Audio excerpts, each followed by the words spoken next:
Good morning, my dear students.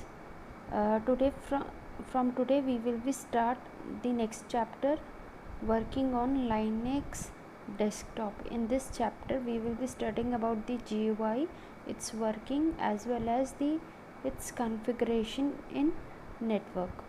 First we will understand what is GUI. GUI is graphical user interface. It is the graphical user interface. It is nothing but an operating system, and it has the Linux, which is it is also called the X window system. In Linux, the GUI is called the X window. As we all know, the Linux is a multi-user operating system. So in this, the GUI is a bitmapped display.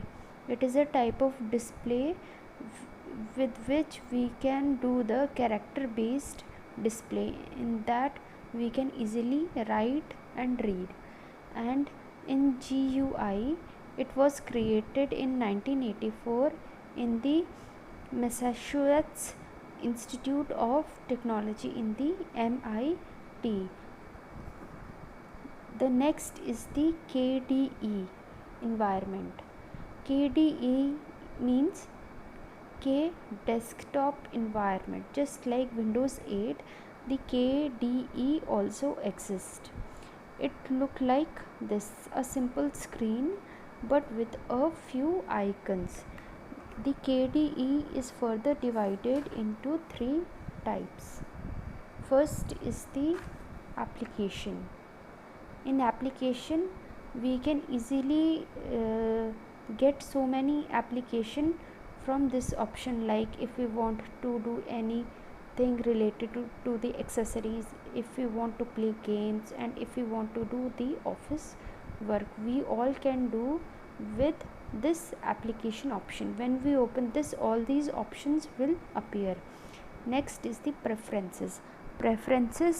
Here preference means we can easily get those icons which we have preferably make it on the top of the screen. For example, desktop, printer, panel. Last in the KDE is the system settings. This is very simple and easy to understand, that if we want to set anything related to the setting of the server, if we want to change the data as well as the time, if we want to change the settings of the keyboard, mouse, etc., all we can do with the system setting.